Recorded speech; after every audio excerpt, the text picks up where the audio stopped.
I want to welcome everyone here this afternoon to hear our keynote speaker, Nance Dicciani, who is going to speak on career challenges and strategies for success, and to hear each of our keynote speakers as well. We will be introducing each of them before they speak. So there'll be a brief time of question and answer after Nancy speaks, and then a more extended time for question and answer after the panelists speak. So I want to thank the members of the Villanova Women's Professional Network for their advice, help, and support for this and other events we are sponsoring.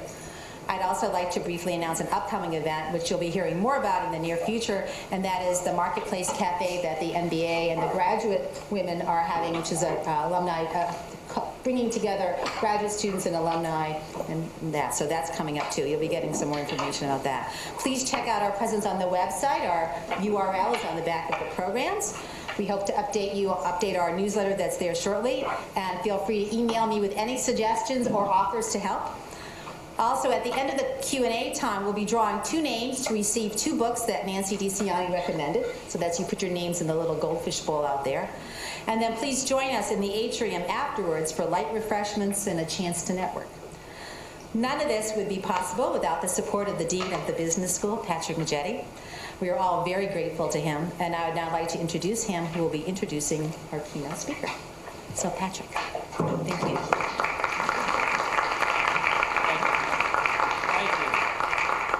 I am indeed very proud to be here and honored as well, and just excited to have Nance Dicciani join us in our distinguished panel. So very grateful to all of you for taking time out of your busy schedules. At VSB, we've launched a couple of initiatives, several in fact, that are supporting women's issues and really celebrating the tremendous numbers of alumnae that we have that are just phenomenally successful. So we formed this year Dean's Advisory Council subcommittee looking into ways to define the direction of some of our women's initiatives at VSB, and we're hoping to expand that. And an event like this is an expansion across campus into our other colleges. We at the business school have an undergraduate and also a graduate Women in Business Society, both run by students. This newly formed Women in Business Advocacy Committee that we formed last year and has been reconstituted, I would say, as the Women's Professional Network, has done a fantastic job of corralling and inventorying and pushing forward on some of the initiatives we have to promote our terrific women members of our community. And so I'm very, very proud, and I think it's a tremendous opportunity for us to potentially differentiate ourselves in the marketplace by highlighting the terrific success of some of our alumnae. And so it is my honor to introduce Nance Dicciani. And so this is a perfect example of what I mean, that I see opportunity here not just to highlight women for the sake of highlighting women, but to highlight individuals who have risen to the highest levels of organizations as executives, despite or in spite of or without regard to their gender. And so Nancy is just a terrific example of that. I first met her, I had the honor of serving as a panelist at the American Chemical Society meeting, which was recently held in Philadelphia. The annual meeting was here, and she was the recipient of the Henry F. Whalen Jr. Award for Excellence in Business Development and Management in a Chemical Enterprise. And as my undergraduate degrees in chemistry, I was quite proud to be part of that. She's had an incredible career, most recently serving 7 years as president and CEO of Honeywell's Special Materials Business Group, which is a $5 billion business unit. So to say that she is familiar with being a leader would be an understatement. She worked at the Roman Haas Company as a business group executive in overseas operations in Europe, Middle East, and Africa. She worked for over 20 years for Air Products and Chemicals, holding positions in engineering, research, and business management. Her educational credentials are equally impressive. She has a BS in chemical engineering from Villanova University, an MS from the University of Virginia, an MBA from the Wharton School, a PhD from the University of Pennsylvania in chemical engineering, and she has been awarded Distinguished Alumni Awards from both Villanova University and Virginia. She currently serves on several boards, including Rockwood Holdings, Praxair Incorporated, and Halliburton. She is an operating partner at Advent International, although I think she might be stepping back from that a little bit. She shared with me recently, as in about a half hour ago, she told me that. She serves on the board of trustees at Villanova. She's doing her second tour of duty there. She spent 4 years before she went overseas, and now she's been back on the board of trustees for 4 years. And she's serving in the capacity of 5 different subcommittees on that board of trustees. So it's very gratifying as a dean, and hopefully to you as a member of our Villanova community, to know that someone like Nancy's giving up her time to help guide our strategy and our future directions as an institution. She's also on the advisory board of Drexel's Center for Corporate Governance. In 2006, she was appointed by President George W. Bush to the President's Council of Advisors on Science and Technology. She served on the boards of executive committees of the American Chemistry Council and the Society of Chemical Industry. Twice she was ranked among the world's 100 most powerful women by Forbes magazine, and many other honors. So even as long as that I've gone on here, I could go on much, much longer. So we're very proud to say that you're a Villanovan, very happy that you're here, and it's an honor to introduce Nance Dicciani.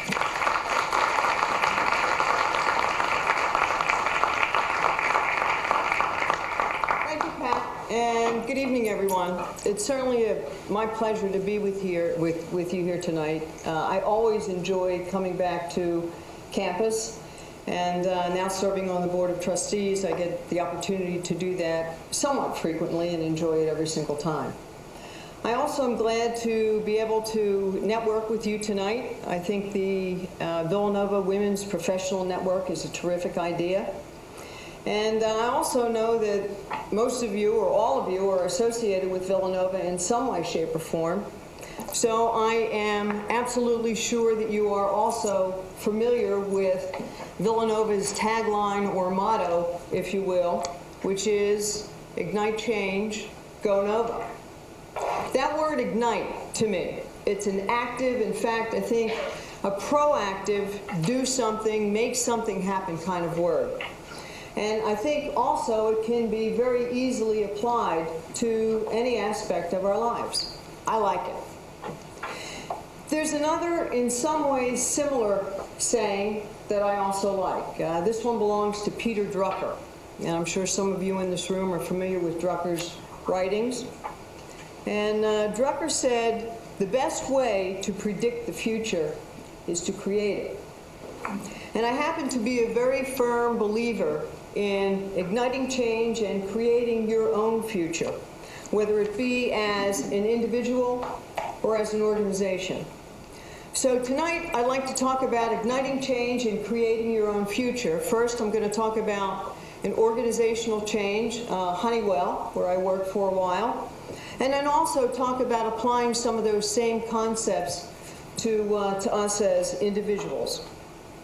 Now, igniting change and creating a future was certainly a mantra that we at Honeywell used and kept in front of us all the time. Some of you may remember, although looking across the room, some of you probably don't, may remember the core of that business is the old Allied Chemical Company. But first, before I talk about what we did, I think a little history may be in order. So we'll begin just after the European Union said no to the proposed acquisition of Honeywell by GE. The year was 2001. The business at that time had revenues of $3.2 billion, and it was barely profitable. And when I say barely profitable, I'm talking about margins of about 2%. Half of the portfolio consisted of disadvantaged or undifferentiated products that were competing on price in markets that had overcapacity. They were also subject to very serious raw material volatility. The patent and technology portfolio had shrunk to a very sad and essentially useless state. And in the chemical industry, are any of you familiar with the chemical industry? Not too many. Well, that's a death knell.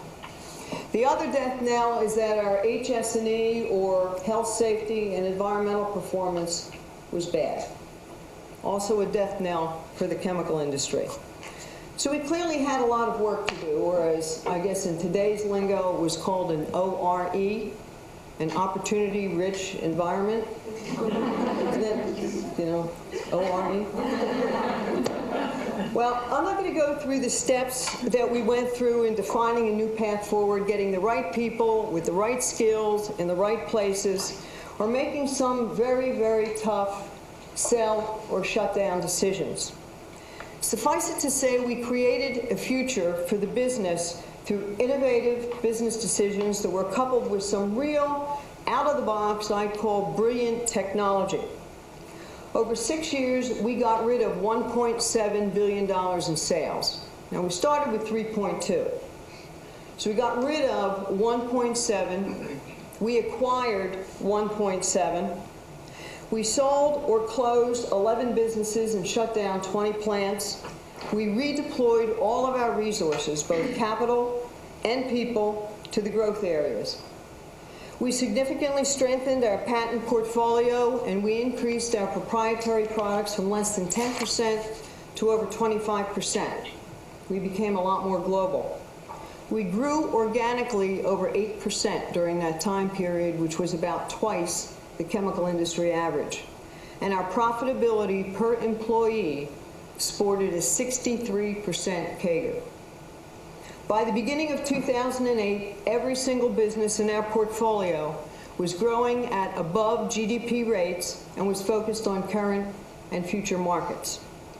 The business had annualized revenues of almost $5 billion, an operating margin in the high teens, an EBITDA margin in the mid-20s and climbing, and about 50% growth overall over 6 years. Over 6 years, about a 50% CAGR in profitability. And most importantly, in the chemical industry, the business had a world-class health and environmental record. The business and the people who created it, very simply, had a very bright future. So what were some of the lessons that we learned? First, I think it's important to note that speed and timing often impact success. After all, igniting change doesn't typically mean a slow burn. Speed to change, a business strategy, timing of a new product introduction or a commercial deal can be absolutely critical. In today's hyper-competitive 24/7 world, timing can be everything. And sometimes, frankly, we were lucky in our timing. In other instances, we created our own opportunities. We also found that it was important to let everyone in the entire organization at all levels know what the future could be. If the future to be created is worthy of everyone's best efforts, then that's what you'll get. To paraphrase that great Philadelphian, Ben Franklin, if you would persuade others, speak to their interests. Another lesson, the business definition you use is important because it influences how people think about a business and its potential. Let me give you an example. We had a business that was defined by the chemistry of its predominant product. Now you can imagine how proud everyone was when we walked around patting ourselves on the back and saying, we've got more than a 90% market share. Well, how much innovative thinking do you think that inspired? Practically none at all. So by redefining the business, we ignited a change in how we thought about it and how we ran it. And what happened? Absolutely amazing technical and marketing creativity, which resulted in a totally different trajectory of business growth and profitability. And we did the same thing with several of the other businesses in the portfolio. Such seemingly small changes in approach can bring about just huge changes in results. Another learning? Certainly there's been an awful lot written and spoken about change and innovation over the last several years. It's impossible to keep up with everything that's been written. Oftentimes, however, we think of change and innovation in terms of totally new things. But there can also be a very big benefit in recombining old ones. And that's what we did in several of our businesses. We had packaging businesses, we had fertilizer businesses, which can be both classified as pretty old with some of the products. We recombined those products with other products and created completely new products. Sometimes in business, as in life, external factors can make an existing situation untenable, and you're faced with a decision either to do nothing and take the consequences or to create your own new future. Doing nothing, by the way, is a decision. We had a product, for example, which studies showed was potentially harmful to the ozone layer, but it served a very critical role in refrigeration and air conditioning. So what were our alternatives? Very simply, we could either abandon the product and let somebody else worry about the problem, or we could recreate the product. But we decided to recreate it. Was it easy? Absolutely not. But we did it, and the product was even better than the old one. Our research guys always used to tell me when I'd prod them on this that the difficult takes a little while, or rather the difficult is easy, but the impossible takes a little bit longer. And that's exactly what they did with this product. Innovation can also occur when a product developed for one use is recognized as a solution to a challenge in another area. For example, there was a university that developed a product that was useful for slowing down the ripening process of flowers. So what did our guys do? They looked at it, found out that it was safe, and also found out that it was also useful in slowing down the ripening process of fruits and vegetables. Now that's a big deal, because food spoilage is a huge, huge problem. So ultimately, a new business was started from scratch and is now well over $100 million and extremely profitable. The lesson there is oftentimes it's not the first to invent an idea that actually benefits or brings it to the market. Sometimes it's the first to the market with the expanded application. Now, these are the kinds of challenges and impacts which, for me, has made the chemicals and materials business and industry such a satisfying place for me to spend my career. But there are many industries that have challenges and impacts. Today, the world achieves more than half its economic growth from industries that hardly existed a mere 20 years ago. The pace of business today is fast, and it's getting faster. And today's world is very tough and very challenging. The key to success in an organization is to keep it current, vibrant, positive, and focused on the future. I would also argue that the keys to success for us as individuals is the staying current, vibrant, positive, and focused on the future. Easy words to say, not so easy to do. The strategy, whether in a company or in life, is created through hundreds of everyday decisions that we all make about how we spend our time, our resources, and our energy. And those everyday decisions that we make about how we spend our time, our resources, and our energy make a statement about what's really important to us, what really matters to us. But here's the rub. We can ignite change and we can create our own future, or we can simply let it happen. There are a couple of recent books which provoke some thinking on my part as I now evolve into this next phase of my life. Two of them Cheryl mentioned, and a third is another one called How Remarkable Women Lead. The other two, I guess, are to be raffled off. All of these books, and the thing I like about them are they are not one-size-fits-all, formulaic, do this, don't do that textbooks. They're based on experiential learning, which, by the way, is how most of us learn best. They promote the leeway to be and to build ourselves. They encourage us to keep who we are and build on it. So tonight I'd like to share some stories with you about my own personal experience which came to mind as I read these books and which hopefully may resonate with some of you. Did you ever hear Mark Twain's response when a reporter asked him what his secret of success was? Anybody know? His answer was, "I was born excited." Well, actually, we're all born excited. We're all born with that internal engine humming away in fifth gear. We learn rapidly. We acquire new skills easily. Our appetite for adventure is absolutely insatiable. We view the world around us as unlimited, full of wonder and endless possibilities. We could do or be anything. Just ask any 6-year-old.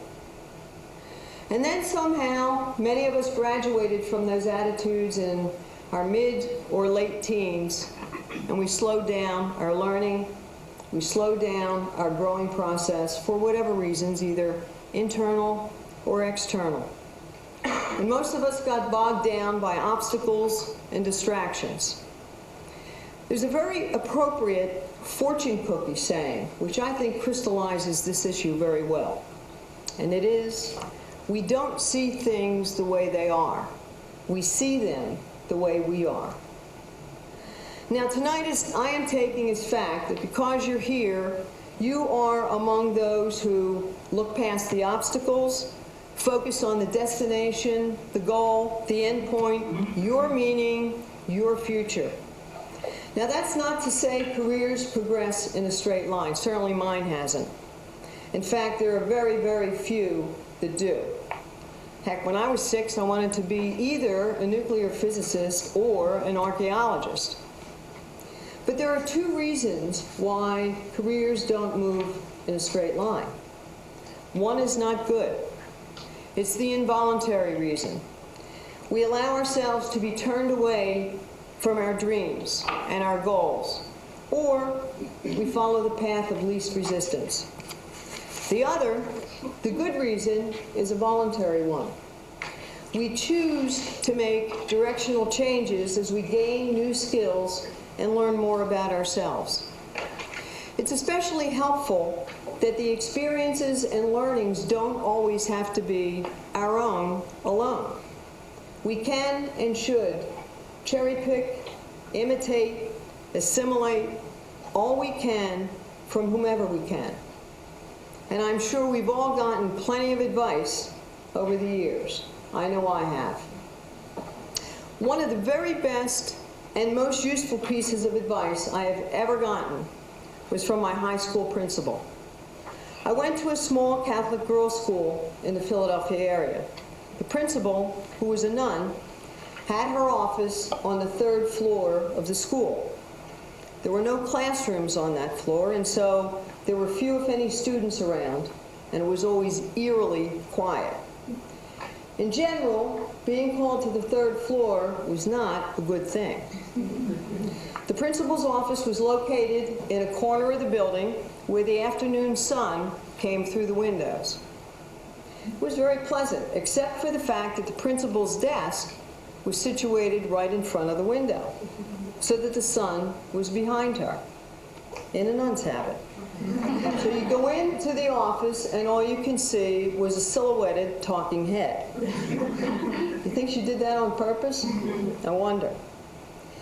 Anyway, one day I was called to her office and I was nervous. She knew that I wanted to go to engineering school. And she probably knew that there were several of my teachers in high school who were advising me to go into a field that they considered was more appropriate for a girl. She gave me a little book entitled I Dare You, which is out of print today, but you can still get it. And I absolutely cherish my copy to this day. She sat me down and she said to me, I dare you to become whatever you want to be. I dare you to follow your heart and your dreams. And never, never, never let anyone else put boundaries on what you can achieve. Never let anyone else put boundaries on your aspirations. probably the best advice that I've ever gotten, ever. Wasn't always easy to follow, but it was good. Eleanor Roosevelt once said that no one can make you feel inferior unless you allow them to do so. It's very true. It's also true that when you believe in yourself and are committed to your goals, that even negative advice or comments can be a spark for self-motivation. On my very first day of college, it was a college, here at Villanova, I stood in line in the field house to register for my first semester classes. We actually registered in person with a number 2 pencil in hand. I know for most of you that's hard to imagine. There were signs in the field house designating which lines were for which major. I got in the line for chemical engineering. A man I didn't know came up to me as I stood in that line and told me I was in the wrong line. So I did a double take on the sign, and I said, no, I was here to register for chemical engineering. He said that chemical engineering was his department, and that no girl had ever graduated from his department, and that as long as he was chair, no girl ever would. He then turned and he walked away. That was Doc White. Doc White was tough on not only me, but all of us for 4 years. But at another time, when I stood in another line, waiting to enter that same field house on graduation day, he came up to me and put his arm around my shoulders, and he said, "I'm proud of you." Now, Doc White had a strange way of bringing out the best in his students. But for most of us, I'm telling you, it worked.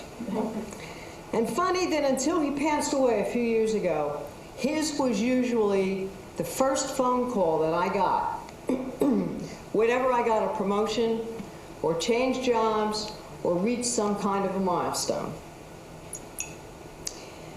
We can also be impacted by and impact others in ways that we don't even recognize. Sometimes the smallest thing, like a friendly wave in the morning, a handwritten note of thanks, encouragement at the right time, can make a big difference in our lives or in the lives of others. We connect through communication in all its forms, and we learn through those connections. So the more we work at being open to inputs, ideas, feedback, the more approachable we are, the more we actively participate in both formal and informal networks, then the more opportunities we have to learn. And learning can come from anywhere and anyone.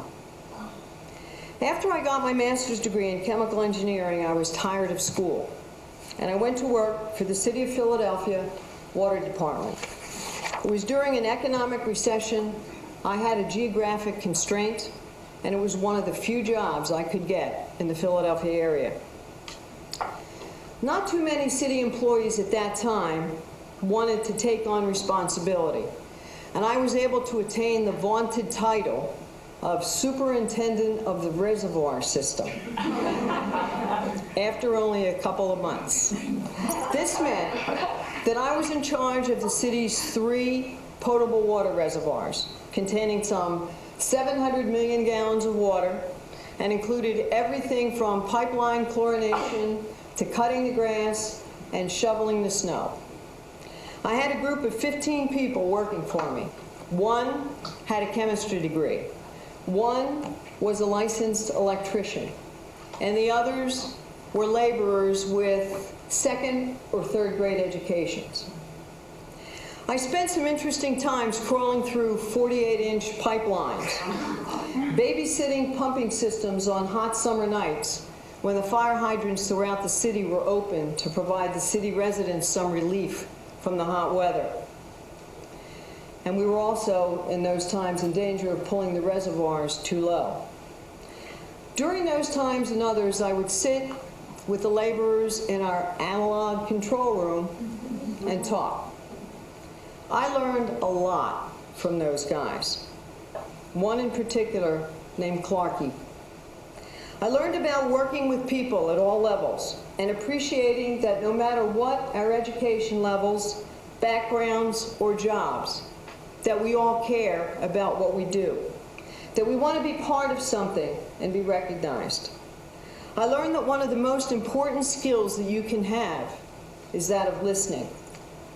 I learned that as a leader, the way you treat people has a tremendous impact and influence on how they feel about themselves and how much effort they put into their jobs. And I learned that none of us gets very far without help. Unfortunately, I didn't realize just how much I was learning at the time. It's funny how hindsight is always 20/20. My only regret is that Clarkie probably never knew how much he taught me. But then again, maybe he did. We are all beneficiaries or spectators of other people's determination. We are the beneficiaries of the great geniuses in science and medicine, of innovative engineers who have made our lifestyles with all its conveniences possible, of the painters and musicians and writers who have enriched our lives, of professional athletes and Olympians who have made superhuman feats appear easy.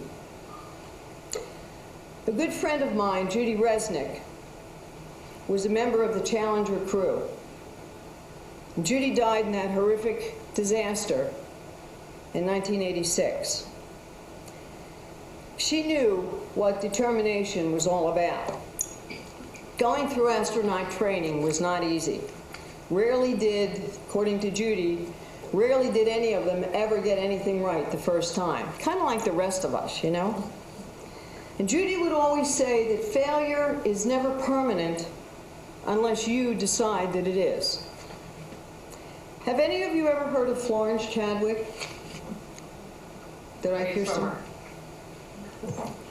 Well, early in the morning, great story about Florence. Early in the morning of July 4th in 1952, Florence Chadwick, who was then a 34-year-old woman, waded into the water on Catalina Island and began swimming toward California, 21 miles to the east. Florence was determined to be the first woman in history to make that swim. She had already been the first woman to swim the English Channel in both directions. That morning, the California coast was shrouded in fog. If there's any golfers in the room, you know that that happened this past weekend. The water was absolutely numbing cold, and the fog was so thick that you could hardly see the boats in her party. As the hours ticked off, Florence swam on. Fatigue had never been a problem for her. It was the bone-chilling cold of the water that was her greatest fear, that she believed was her greatest challenge.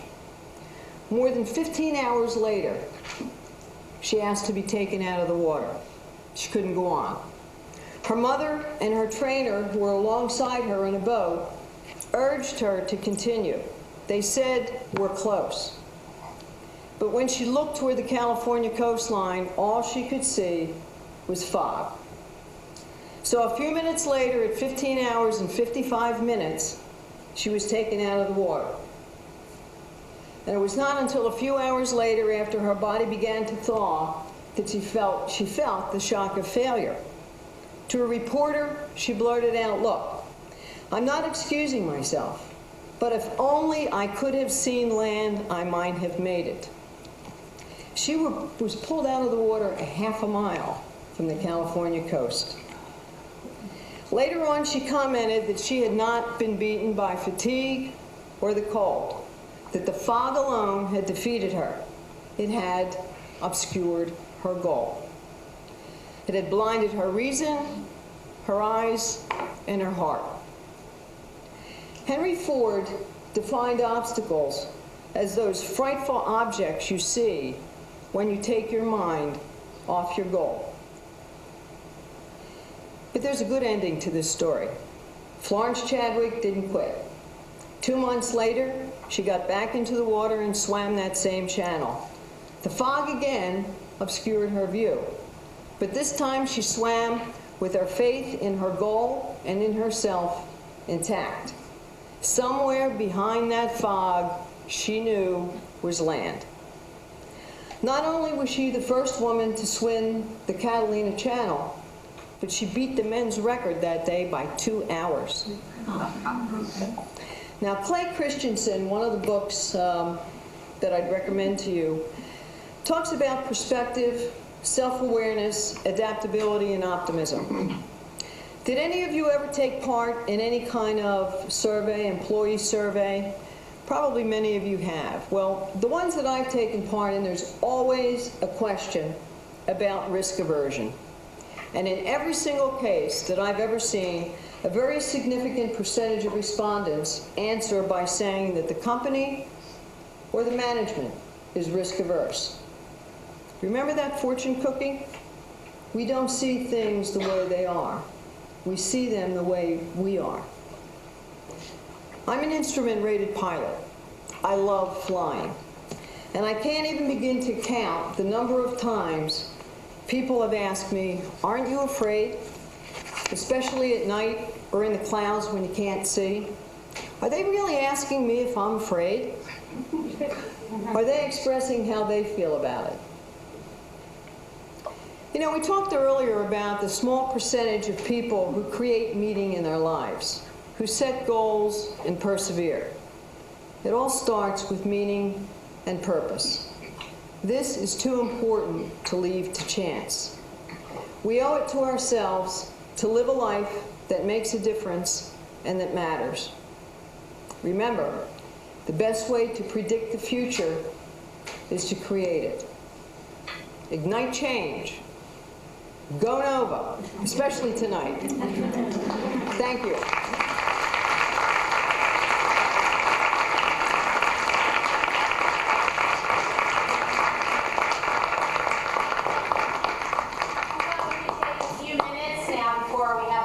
Speak if people want to ask some questions of Nancy, that's all right.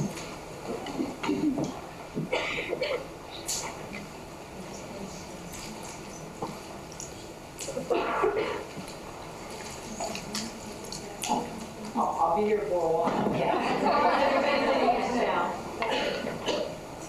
Hi, my name is Kathy. My question is, what suggestion would you give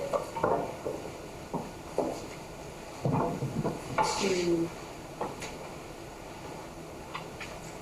break into a field where on paper you haven't actually done the job, but you can do the job? As in degree, work experience, right? And just want to ignite. It's hard to give a general answer to that, and I'd be happy to talk to you about specifics. I think that the best way to work your way into a new job is to more or less begin to do it. Now, I recognize that we don't always have that kind of an opportunity beforehand. But if you can somehow find a way to begin to add skills, maybe in even a different field or area,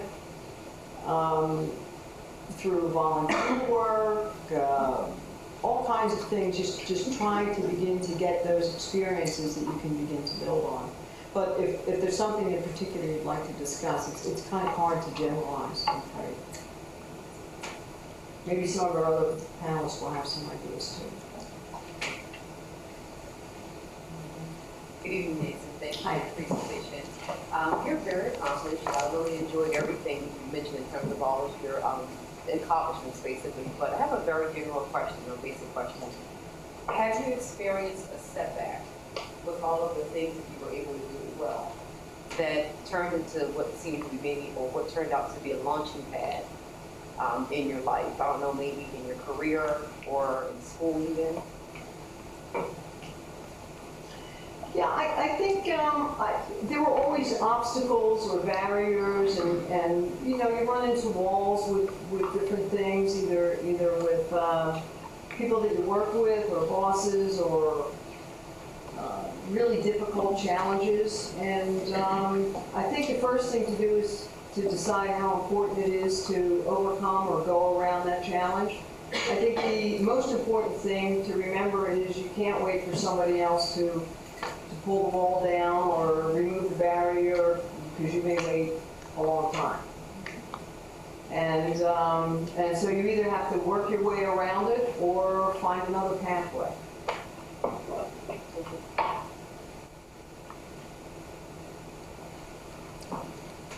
Joanne. Okay, I'm sorry. I know that person. All right.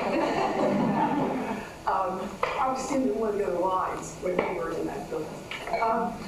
Is there a point in your career when you realized, or maybe it was in middle school, that you said, I want to go all the way, I'm going to be, you know, not just a chemical engineer, but not concentrate on the technicalities of being a chemical engineer, getting a PhD, but you were going to lead a company?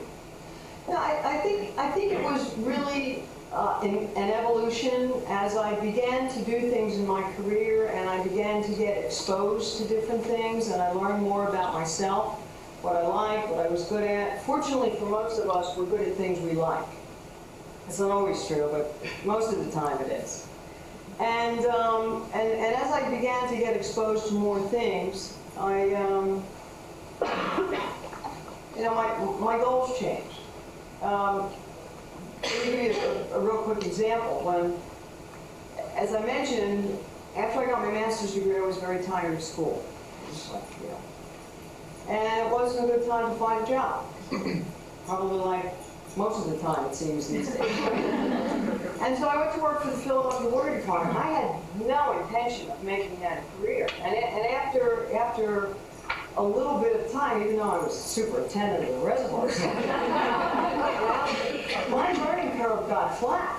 And so I knew I had to do something else. And around that time, I thought that, you know, what I really want to do, because I was always taking courses at night and all that kind of thing, and associated with universities and the like, and I thought I really want to teach at the university level, which in engineering required that I have a PhD.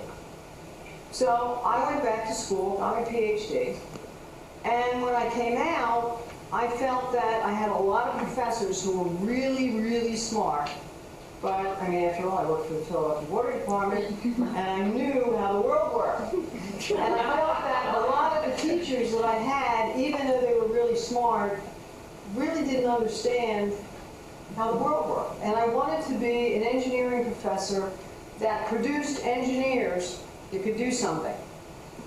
And so I decided to go to work for a couple of years before I went and taught, before I went into academia. And so I was probably the first newly minted PhD that did not go into research. I didn't tell them I was only going to stay for 2 years, which was my intention at the time. And so I went into manufacturing, because I figured that's where I'll learn the most, the fastest. So I went into manufacturing, and I just started really having a good time. And, you know, I started getting interested in business. I started getting interested more in some of the research aspects of how do you make a product that, you know, that doesn't solve, that it's not a $6 problem or a $6 product for a $3 problem. And so things just sort of evolve. That's why when I said that most careers don't go in straight lines, they really don't. And you need to be open to those new learnings. And so when did I decide I wanted to be a CEO?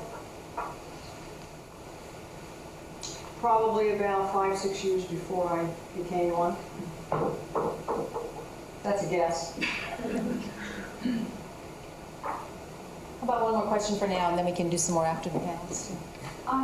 Since you've been talking about people's careers going really different ways, different individual ways, how do you balance setting goals for yourself while recognizing the fact that you can't always anticipate the opportunities that are going to come? That's always going to happen. I think the key is just to be open to those and to continue to learn about yourself as you move forward, and you'll know. You'll know if it feels right. And the key is not to let other people tell you what you should do. You'll know it. You'll feel it. You really will. Well, thank you. We'll have some time for more chance at the end, too. I wanted to give a chance for the panelists to speak, too. Thank you. So we also have 4 panelists tonight from areas across the different schools here. And so I thought what I could do is I could either introduce them all and then have them speak, but I think I'll introduce each one and have them speak as we go along. So first on the list is Rosemary Dempsey. And Rosemary graduated from Villanova School of Business in 1983 with a degree in business administration, and she was also a member of the women's basketball team. Currently, she's a financial services representative for U Financial Group, which is a Mass Mutual general agency, and she holds a life and health and disability license as well as a securities license. And she's been a great contributor so far to our events that we've been having, so we're pleased to have her. Thank you. Yeah, welcome everyone. I'm so glad so many people came, and it's just a pleasure to meet so many different people and the people on the panel and Dr. Dicciani. And how do you follow that? It's pretty impressive. But I actually had some questions for you too, but I figured everyone asked a lot of them. But I just want to say, you know, everyone's here, everyone has an affiliation with Villanova, and we're all very fortunate. I just feel like, you know, I don't know if anybody ever watched Oprah, but when you go to Villanova University, it's like a defining moment in your life. And I want to say it was probably the most defining moment in my life because I went here and played basketball on full scholarship, which was a big privilege. And I came from a family that my parents wouldn't have been able to send me to a school like the caliber of Villanova. So that's why I do try to give back as much as I can. But I totally agree with you as far as like my career. I mean, I played basketball here and I was a business major. And I kind of fell into it because I wanted to be a phys ed teacher because I was really into sports. But when I got here, you know, Villanova doesn't have phys ed. So I'm like, what am I going to do now? So my father said, why don't you run a business? You know, it's a great field for women. You know, it's getting wide open for women. I figure it's 1979, Title IX's come in. So I said, okay, fine, I'll do that. Which is what you were saying. It just, your life doesn't go in a straight line, especially as a woman. So you have to kind of be flexible. So I did that, but I still wanted to teach, and I still wanted to coach, and I wanted to be a phys ed teacher. So when I graduated from Villanova, it didn't happen. I used the career services here, and I got a very, very good position with Procter & Gamble, huge company, Fortune 500 company. I had a fantastic account manager job. I was in sales, and it was good for me to be in sales. I was very outgoing, and I really enjoyed meeting with people and traveling around. It's kind of hard because I'm bad at directions.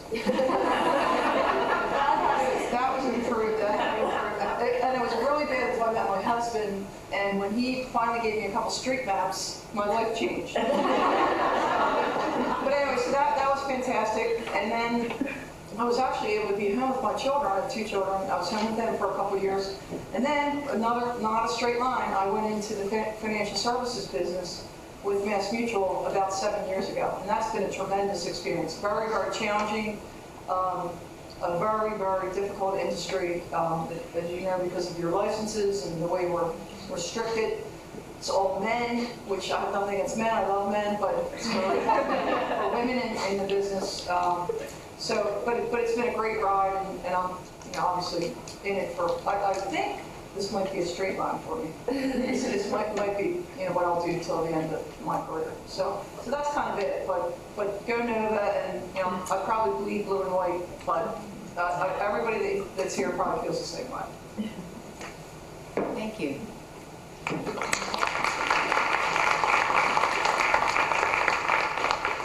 I'll just go right along our roll here. So we have Teresa Cole. Teresa received a BA from Villanova University, and in 2007 was a member of Alpha Sigma Lambda. I hope I pronounced that correctly. Currently, she's the Director of Business Development for SSG Capital Advisors. She's a member of the American Bankruptcy Institute and the International Women's Insolvency and Restructuring Confederation. Teresa is active in the Turnaround Management Association. She's registered with FINRA and serves as the firm's representative on the Lincoln Center Business Council. Welcome, Teresa. Thank you for having me here. I will be representing the Slackers perspective. For those of you who have done the math, you see 2007. I I can tell you the financial industry is really stressful. It doesn't age you 20 years in 5 years. I went to school at night. I'm a product of the part-time studies program at Villanova. And it was it sounds really cliche, but it was the realization of a dream. I grew up in rural Illinois, and where I went to high school, you had 2 career paths. You could go into ag or home ec. Everybody got married after high school, and you went to work on your parents' farm, and those were your options. Well, one day, it was 1985, I'm a huge basketball fan. I'm watching Villanova. I want to go to school there. I have no idea where Villanova, Pennsylvania is. I will probably never go there, but that was my goal. So it was a very big privilege for me to be able to eventually work my way around the country and end up in Philadelphia so that I could attend school here. But it was a very difficult road, and I have to tell you, sometimes the difficult road is the right one to take. We talk a lot about the path of least resistance. I'm a big believer in the path of most resistance because it forms your outlook on everything. I'm one of 6 kids, so reasonably good sized family, but I had 2 younger brothers at home. My mother worked, she was a single mom, I had to help support them. College would not have been an option. So I'm working, I'm 20 years old, I do what everybody else does, I get married. 21 years old, I started having a family, still no college degree, trying to get a job, and this was back in the 90s. It was slightly easier than it is now, but not considerably so. And I would work my way up in each organization that I was in, but there was always that cloud hanging over my head. It's like, oh, I don't have a degree, I'm not as good as, so I have to work twice as hard. Notwithstanding, I work twice as hard when you work with a lot of men. And I happen to pick industries and companies that were dominated by men. Now, again, I love men. I've married 2 of them. I have one. But it can be very difficult to kind of break into their world. So you have to arm yourself with everything you possibly can. And I was able to demonstrate my ability to do the job. I learned everything I possibly could. And Nancy's comments about where your learning comes from is extraordinary. I was a restructuring advisor, which is a dirty word actually, for a long time, and my job was to fire people. So I would go into the companies that you work for. It's a nice way to put it. Yes, restructuring. Well, I usually tell people, if you've ever seen the movie Office Space, I'm about. So, I would go in and I would sit down with these people who'd spent years at companies, who'd done awesome work, and tell them, I'm really sorry, but your skills are no longer needed. And their responses were so instructive and very helpful in making me realize I didn't want to stay in restructuring. So I kind of switched around the table a little bit and decided that instead of tearing these companies apart, as it were, and trying to figure out ways to fix them, I'd much rather sell them. So I traded one group of men in restructuring for investment bankers. Yes, that's been an experience. I am the only professional woman on the staff of my firm. And I can assure you that all of my male colleagues are slightly afraid of me. As well they should be. But it's a constant, you have to be better, smarter, faster. You have to learn wherever you can. You have to pick up all the ugly, hard, dirty tasks that nobody wants to do, because that's not only going to tell other people what you're all about, it's going to help you figure out what you're all about. And you combine that with a fantastic education that you get at a place like Villanova, and there is no stopping you. You will absolutely ignite.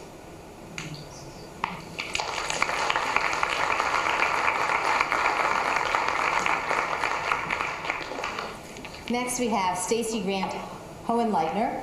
Stacy, did I do okay on that? Yes, you did. Thank you. I never used that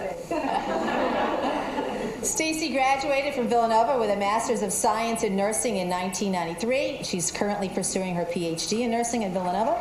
She is an experienced healthcare administrator in hospitals, home care, and long-term care. She's currently an adjunct faculty member here at the School of Nursing, in addition to running her own business as a legal nurse consultant and serving as an independent consultant for the ANA. Thank you for having me. It's really an honor and a privilege to be here. When I hear your story, I think of myself as being sort of scrappy. My dad was a steel worker, and honestly, if I was born a guy, I probably would have been a steel worker. So instead, I snuck off to nursing school because I didn't know what else I was going to do, because nobody ever really talked about that. I guess I thought my dad must have thought I was going to be a housewife. I don't know. But anyway, I went to nursing school, and you would think that nursing is a woman's world. Well, yeah, primarily we are all women within nursing. But in healthcare administration, it's a lot of guys. It's a man's world. So you learn how to rise above and set your own standard. My own vision with whatever I do is set your own personal standard. And that's what you need to hold yourself to, so that you can go to bed every night, put your head on your pillow, and go, you know what, I did the best that I possibly could today. And with nursing, there are people on the other end. So you have to know that you did the best thing for the other people that are involved. So I think I'm lucky. I feel like part of my career has been me being driven. I love school. Went right through. Well, I got my associate's degree. I paid for that, but then I got my jobs to pay for my bachelor's and my master's, and now the government's paying for my PhD, which is swell. But it's nice not to have to pay for all of those degrees. But I think that for me, when you had asked about your goals and opportunities coming up and goals, I think that what I felt like I could always do is keep working toward what I think my goal is. And then that way, when the opportunity comes up, you're ready. If I need a different degree, okay, fine, I'm going to do that. If I need to volunteer somewhere to get some experience, I'm going to do that. And I feel like, it's limitless. I've done hospital care, I've done long-term care, I've done home care. If you're willing to work and to have that thread of quality, and no matter what you do, and be proud of what you do every single day, then you can work as hard as you want to, and people have fun. You got your brain in there, and it's easy to learn. I always say that I could manage anything because I'm an administrator. You could stick me in Burger King. I probably could do a small job there too, as well as running a hospital, because a lot of it's still the same skills: the people skills, the communication skills, the quality skills, the holding people accountable. So I think it's really neat. And now I'm back reinventing myself again. I'm working on my PhD. I have gone into, when my children started elementary school, I felt like the gig was up. I couldn't work 12-hour days anymore, 7 days a week. I needed to do something different because, they needed a mom. When they were old enough to know what was going on, I had done enough board meetings with my daughter in the little carrier, hidden under the big board table, and she wouldn't cry. My very first day back from maternity leave, I had a huge meeting I had to go to, and she was sick. It just figures. So I put her underneath. I prayed to God. I had my foot on the thing, and I'm rocking her. I'm like, praying that she doesn't cry. But now I feel very lucky because I'm pursuing my PhD. I'm teaching adjunct faculty here, so I'm passing on my feeling for quality to the next generation nurses who will take care of us, because we're all getting older. But then I also get to do through the ANCC. It's American Nurses Credentialing Center. I don't know how many of you heard of Magnet. I always think of it as a good housekeeping seal of approval for hospitals, but it's all about nursing. So it's a big honor to see it. You start looking around, you'll see that your different hospitals in your area will have them. But I get to actually go read through their applications and do site visits. I'm like, that's the best job in the world. I get to go talk to really great nurses all day long. So I feel like that's pretty cool. And I do live on nurse consultant too. I get to defend nurses. I always say I want to be able to help the nurses, because unfortunately now nurses are getting sued. Beyond the physician, beyond the hospital, nurses are actually being sued too. So I feel like a nurse through and through. But leadership is definitely my love. I love fixing things. My husband always says, you're such a fixer. You want to go in and you want to fix things. And I'm like, yeah, I do, because I believe that quality's there. And now I get to pass it along to the next generation. I teach leadership here at Villanova, which I love doing that too, because you're teaching them the basic qualities that you guys will all get. So something that Nancy said was, I would say the wisest woman that I've ever met was one of my administrative assistants who didn't have probably beyond, 6th grade education. But I remember being so frustrated one day, and I came back from a meeting, and there was all these men telling me no, and she's like, Stacy, you just gotta walk around them. And I'm like, wise thing. And she was absolutely right, because then it's like, okay, clarity came over me. Yeah, she's right. she was older than me and she had been through stuff, and I was just so frustrated. I think she felt so bad for me because I was like, oh, but it was good. Work around, love it. Okay, that's it for me.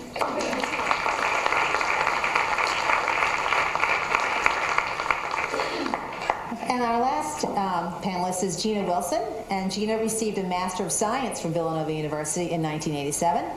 She has consulted in healthcare IT for over 20 years and is the founder and principal consultant of System Strategies.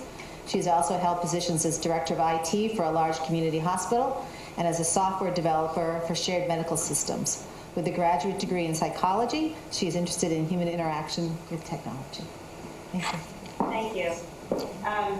Well, I notice I'm the only one who brought my old technology with me today, but it's almost inseparable these days. But my message is very similar to what we've heard from these fabulous women here tonight, and that is, you know, there's just no one way to success, and that each one of you has your own story and your own path that you'll follow, and you'll forge your own journey as you go forward. I'm going to tell you a little bit about mine. It tends to be a little unconventional, but I think that's what makes great leaders and great people.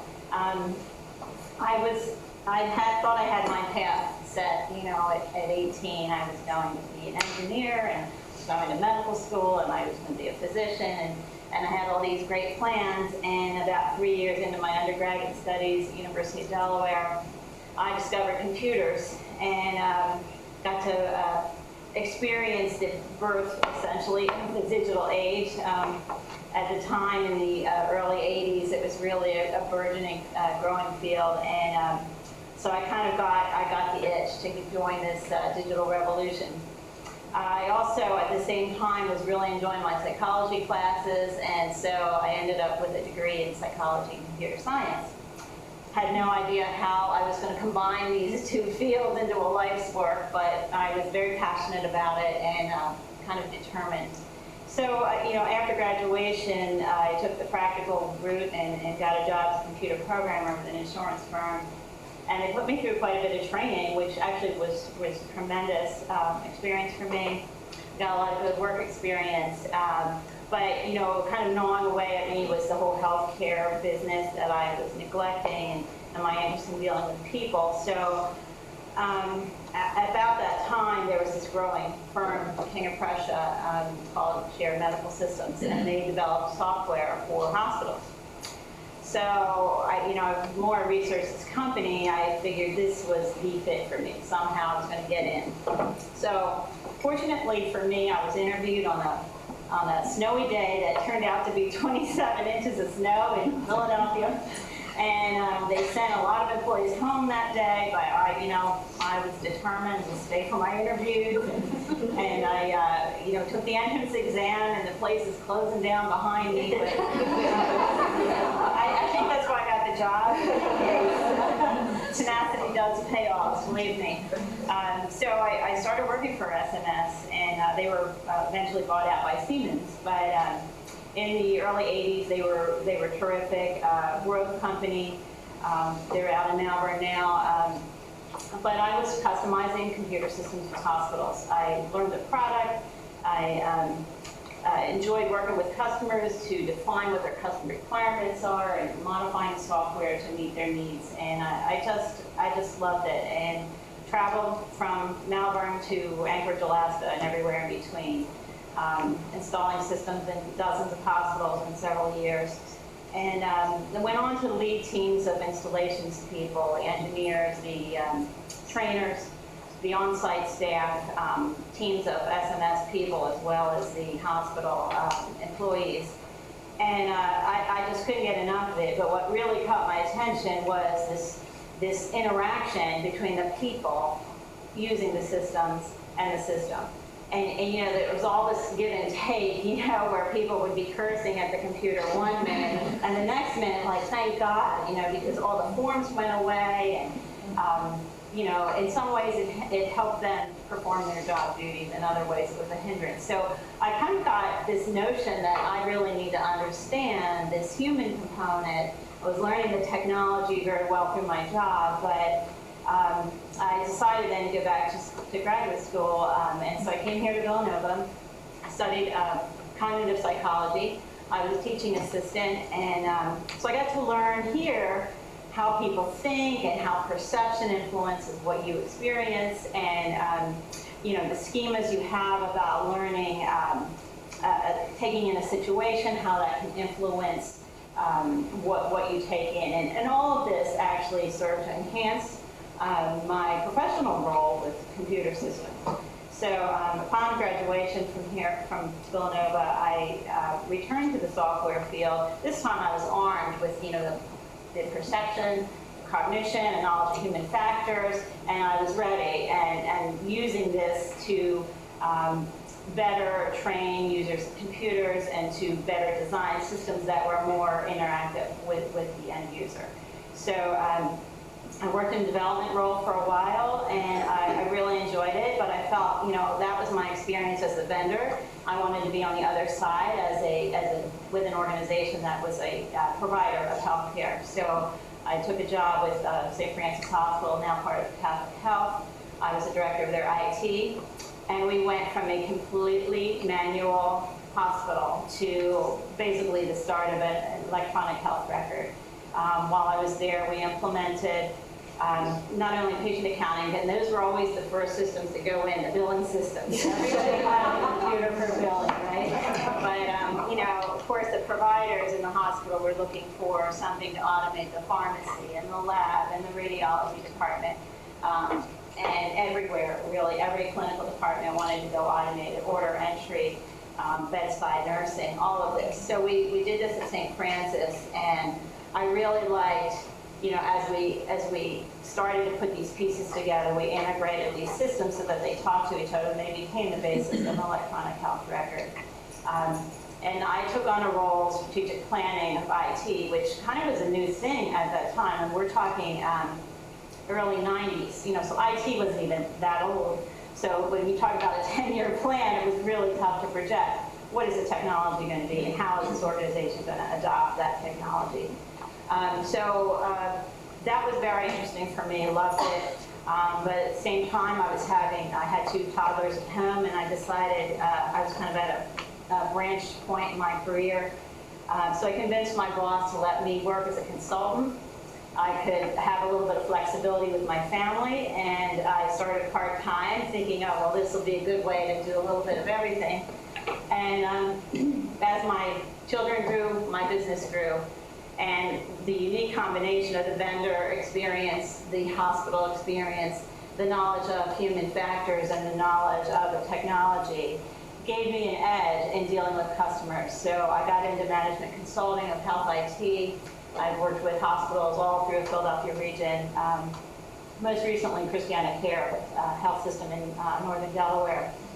And it's been terrific. So things are going along fine, and then I get this other challenge that happened a few, 8 or 10 years ago.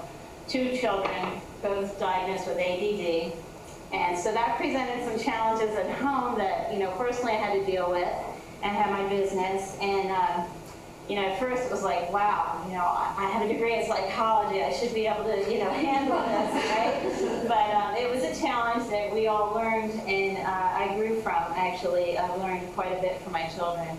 But what I didn't realize at the time is what a great opportunity this was for me, not only personally, but for my business, because it gave me a real appreciation of learning styles and how people need to approach a problem from a different way depending on, what their abilities are or what their challenges are. So it actually helped me to become a better consultant. I became a better software designer because I take that into account now as I'm designing a human interface. So, this is a challenge I would have never anticipated, would never have really felt that I could work through, but it actually worked out fine. My children are doing well. They've taught me so much. One's a junior at Harvard, and the other one's a graduating senior at Johns Hopkins. So they teach me every single day, and I use what I've learned in my business. So I guess my message for you today is you kind of don't know what's coming down the road, and you will make your own opportunities from whatever life throws you. And it's really, really important that you keep your own passions and your own interests in mind and work towards that. And you might have a circuitous route, but if you're working your passion, you will be successful, and you can define success for yourself, and you will grow as a person and professionally. Thank you.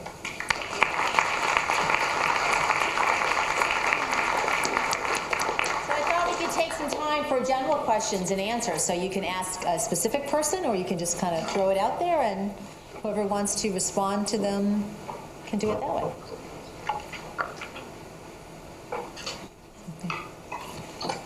Yes, sorry.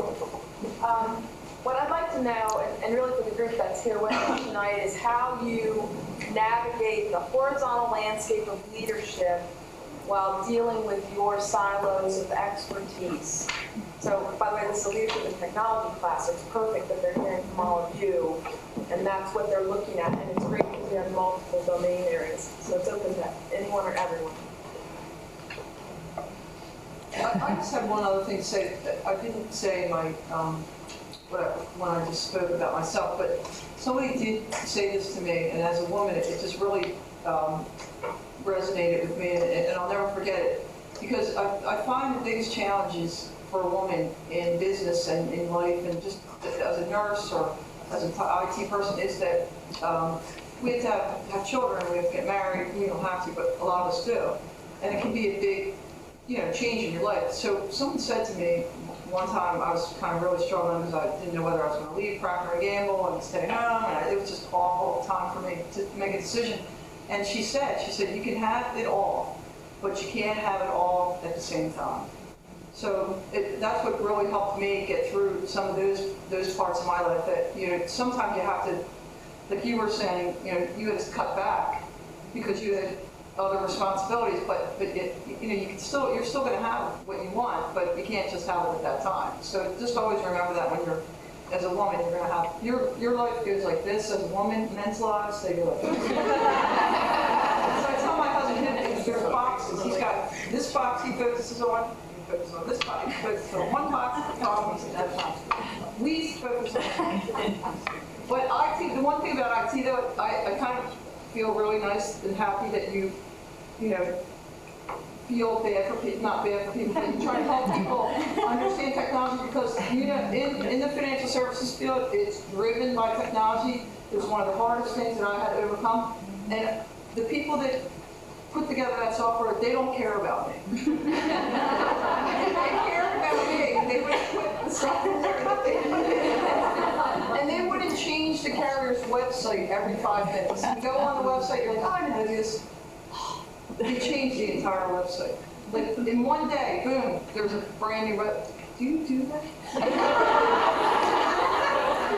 want to think I'm sensitive to the system. You know what I mean? You go on the same website every day, you know where to click, and then you go on there one day and it's completely changed. I mean, and then they say it's more user-friendly. So yeah, it's user-unfriendly. But to answer your question, I think leadership is silo, industry, specific, agnostic. You can be a fantastic leader regardless of what your area of expertise is, and it's a common denominator. You don't have to be a subject matter expert to be a good leader. It's more important to figure out who those SMEs are and make sure they're served. Exactly. Yeah, I think with leadership, you have to pick what kind of leader you want to be. Because all the leadership theory, a lot of it's all the same, and it applies to every specialty. You decide what your style is going to be and where you want to be and how accountable you want to hold people. And then you work to do that. And then, like you said, it could be any silo that you're in. And it's hard sometimes because you may be learning your job. And I know for me as a nurse, even though I was the director of nursing at Temple Hospital, I had like 500 beds under me. The cardiologist still thought I should be the best bedside nurse possible. I'm like, okay, how many balls do I have to have in the air at one time? So that was the one side, the clinical expertise, and then you had the leadership, and then you have all your people, and then you're also unionized, so you learn all the negotiation, you really learn to juggle. It's hard, but it's fun. One thing I would say about the leadership and dealing with other leaders, and that is, you might be coming from a certain area of expertise, but I think the key to getting that buy-in from these other leaders in various departments or within the organization is listening skills, because there's too many chiefs who really just talk at you. And so if you are that leader who comes forward to a meeting and listens to what the other leaders say, and really listen, I'm not just saying give them the benefit of courtesy, listen and take in what they're saying, you will be making friends in the organization. So I really think, it doesn't matter whether you're an engineer or a trainer or a nurse or whatever your skill base is, if you have that listening skill, you're going to be a good leader. Because I think that's one of the keys to being a good leader. The only thing that I would add to that is I think that as a leader, you need to understand exactly what your organization's mission is. You need to understand exactly what is required to get there. And then if you don't have those skills, it's your job to make sure you get the best people that you can and recognize and give them leeway to do their jobs and have your ego in control to the point where you can let them do what they do best. But it starts with understanding your organization's mission and what is really needed.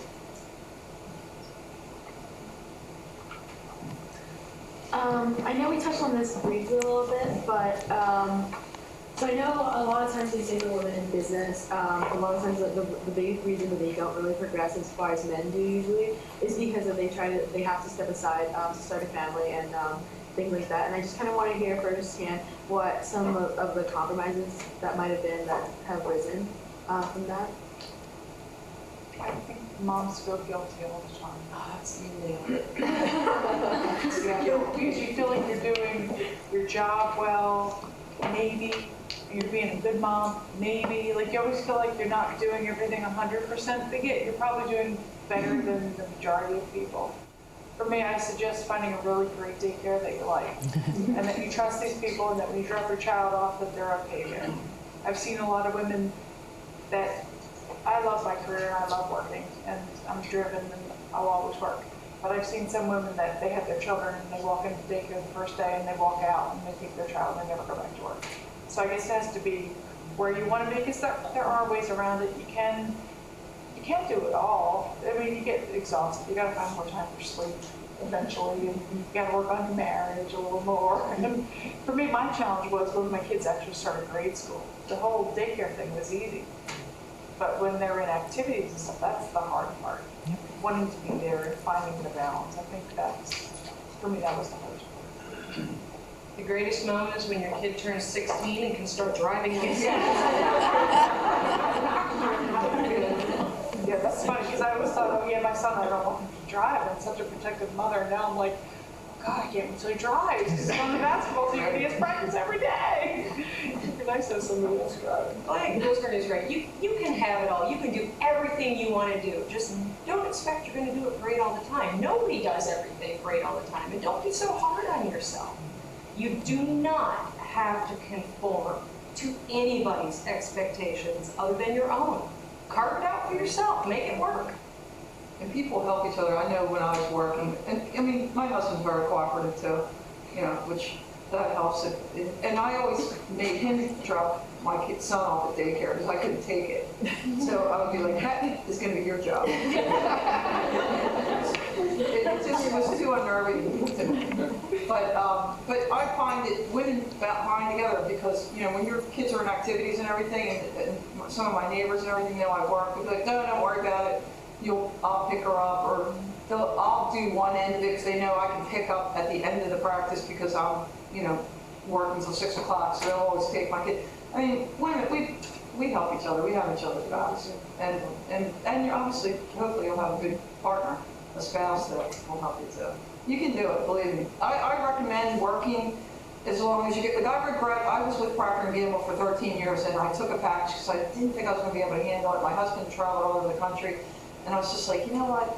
I can't do this anymore. So I just took a package and left, and stayed home a little bit. And I wish, honestly, that I didn't do that. I should have hung in there a little bit longer and stayed, and I would have gotten through the younger stage. The hardest stage in your whole life with kids is that real young stage where you don't get a lot of sleep. I'm a bad person that doesn't get sleep. I mean, you don't want to be around me if I don't have a lot of sleep. So that was a tough thing. I think that's why I only have 2 children. But you can do it. If I can do it, you can do it. Yeah, because it's just the sleep thing. Just I can't. I have to have sleep. Can't not. It's just can't do. Can't do. You talk about compromises, but I guess it kind of depends on your attitude. Like if you see it as a compromise, then you're going to consider, you're getting maybe the short end of the stick. But if you look at it as an opportunity, like this is a great opportunity for you to develop skills maybe that you didn't know you had. Or I know I never had any of these skills that I learned as being a parent, particularly a parent with children with some special needs. But my goodness, it really is it turned into be a very positive thing all around. And so I think a lot of it depends on your attitude and whether you see it as a compromise or a choice. So I made that choice to kind of cut back on my consulting so that I could be home with my kids when they really were going to, trying to get homework done and attending to 5 different things at once. So it's really choice. So it all comes down to what choices you're going to make for yourself.